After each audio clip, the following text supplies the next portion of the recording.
Goedenavond, het is zondag 31 oktober en dit is het Zeeuwse nieuws van vandaag.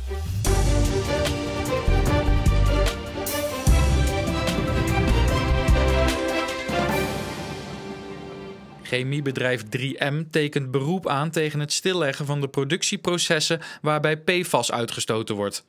De Vlaamse overheid besloot vrijdag de fabriek tijdelijk te sluiten, maar volgens 3M heeft het stilleggen van de fabriek geen duidelijke voordelen voor de volksgezondheid of het milieu. Het bedrijf is in opspraak nadat duidelijk werd dat het jarenlang stoffen heeft geloosd waarvan men wist dat ze giftig waren.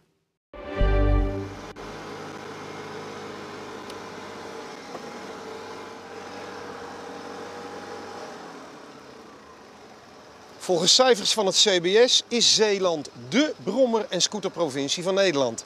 35 op de 1000 mensen hebben er eentje. Maar waar ligt dat nou aan? Ik denk dat dat voornamelijk zit in de afstanden die we hebben in Zeeland. Je hebt natuurlijk al snel, als je aan de kust woont, dat je 10, 15 kilometer op de fiets moet. Daarnaast is het openbaar vervoer niet echt sterk vertegenwoordigd. En wil je met de bus, ja, dan is uren wachttijd ook zo'n ding. En dan is het toch heerlijk dat je je eigen mobiliteit hebt en snel ergens kan zijn. De voogd merkt dat er de laatste 2 jaar ook meer brommers en scooters worden verkocht. Ik wijt het voor een deel aan corona, dat mensen ook wat meer luxe artikelen zijn gaan kopen. Dus mensen vinden het leuk om zichzelf te verwennen en met een mooie scooter rond te rijden. Dus ik denk echt dat dat daar ook voornamelijk wel mee te maken heeft. Ook de elektrische brommer en scooter wint volgens de voogd de laatste jaren aan populariteit.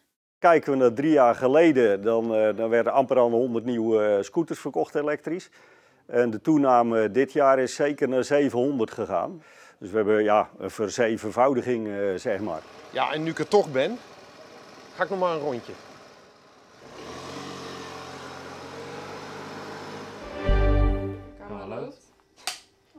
Dit weekend veranderde Tolen voor even een filmset voor de opnames van de nieuwe serie Stuplanders Binanders. De serie gaat over het fictieve dorp Stupland en wordt gemaakt door en voor mensen uit de gemeente Tolen.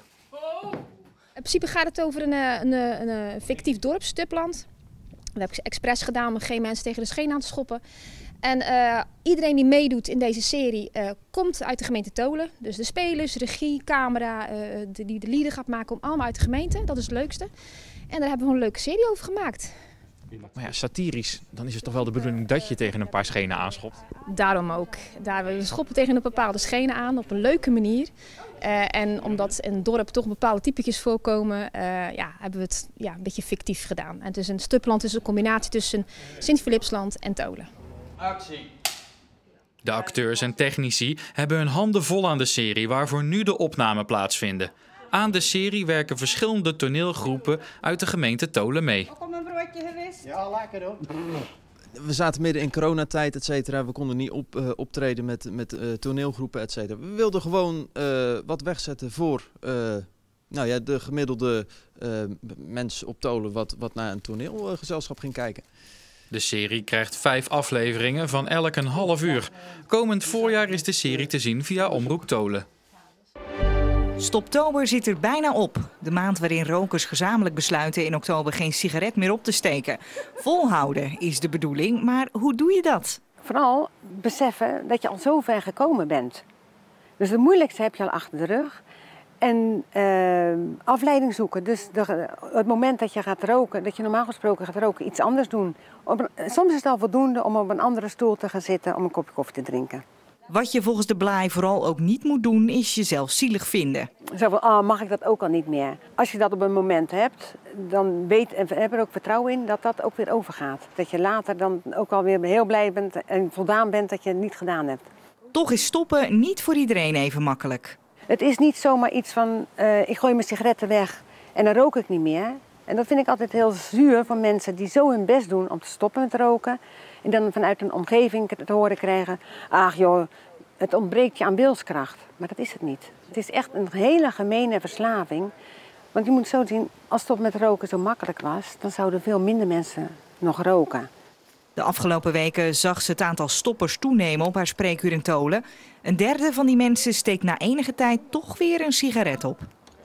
En voor het Zeeuwse sportnieuws gaan we naar Jan-Jaap Corré.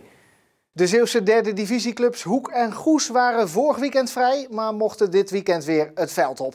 Hoek, nog altijd zonder trainer, verloor met 1-0 van Staphorst. Vlak na rust schoot Staphorst-aanvaller Mike Reuvers de bal onder Hoekdoelman Griffin de Vroe door. Hoek kon daarna geen vuist meer maken.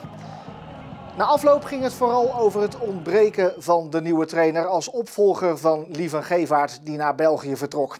Rick Impens, aanvoerder, hoopt dat het niet te lang duurt voordat er een opvolger is. Ik hoop gewoon dat er, is niet maandag, ik hoop dinsdag zo snel mogelijk iemand voor de groep staat die ons de goede richting kan doen gaan. En dan kunnen we nog een mooi seizoen tegemoet gaan, maar ik hoop ook wel snel duidelijkheid. Je ziet straks in Omroep Zeeland Sport een ruime samenvatting van Staphorst Hoek. En ook beelden van Goes VVOG, de wedstrijd waarin Goes voor de 10e keer dit seizoen niet wist te winnen. In de slotfase moest de ploeg van trainer Kevin Hollander nog een tegentreffer slikken. Daardoor gaf Goes een 2-1 voorsprong weg. Dat en meer zometeen in Omroep Zeeland Sport.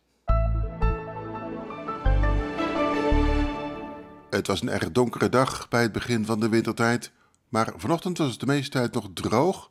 Rond de middaguren begon het overal snel te regenen en het regende vanmiddag geruime tijd, bij aan zee een krachtige en soms harde zuiden tot zuidwestenwind.